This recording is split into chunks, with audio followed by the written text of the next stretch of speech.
Всем привет и спасибо, что зашли на мой канал. Друзья, вы очень удачно зашли. После новогодних праздников нам захотелось чего-нибудь легенького. И я решила сварить для нас очень легкий, как в плане приготовления, так и для переваривания организмом, супчик с вермишелью. Кому интересно, оставайтесь со мной и давайте пройдемся пошагово рецептом этого в меру наваристого, весьма нежного и безумно вкусного супчика на скорую руку вместе. Перечень и количество всех ингредиентов для приготовления супа с вермишелью и со сливочным сыром вы видите на ваших экранах. Эту же информацию я продублирую внизу под видео. Итак, начну с лука. Лук я режу достаточно мелко и потом очень нежно панчирую его. Если не хотите этим водиться, то блендер вам в помощь. Мелко нарезав лук, солю и мну его, после чего отправляю лук в кастрюлю.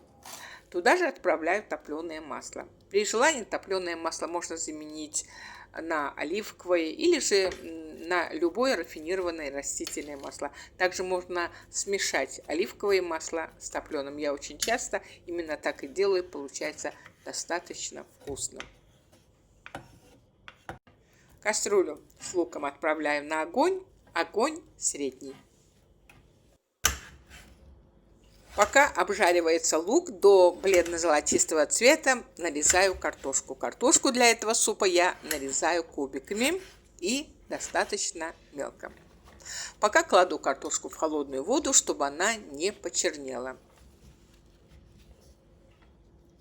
Затем мелко нарезаю зелень. Из зелени у меня сегодня укроп и немного кинзы. Также сюда идеально подходит петрушка и сельдерей. Если из свежей зелени дома ничего нету, то спокойно можно положить в этот супчик сушеную мяту. Зелень тоже пока откладываю в сторонку и займусь следующим ингредиентом. А это морковь. Морковь пропускаю через среднюю терку и тоже пока откладываю в сторонку. Периодически контролирую лук. К этому моменту он уже обжарился до бледно-золотистого цвета.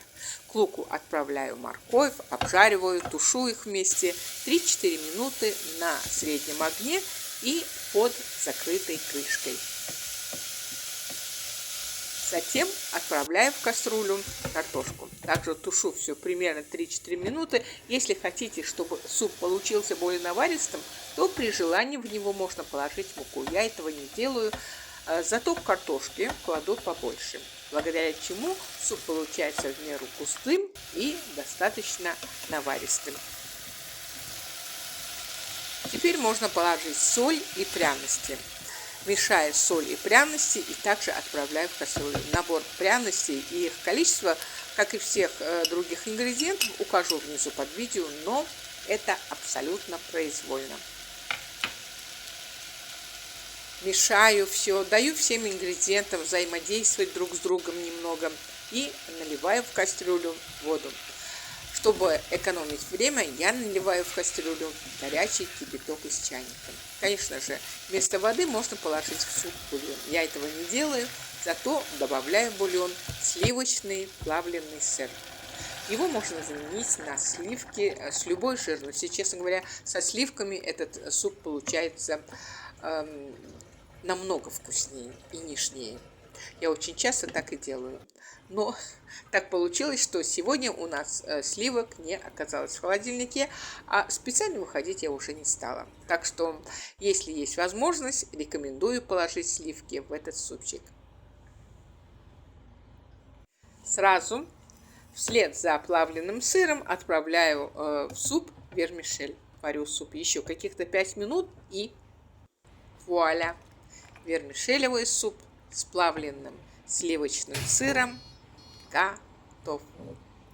К супу я обязательно подаю обжаренные в тостере куски хлеба. Их можно заменить на сухарики. При подаче на стол кладу в вермишелевый супчик мелко нарезанную свежую зелень.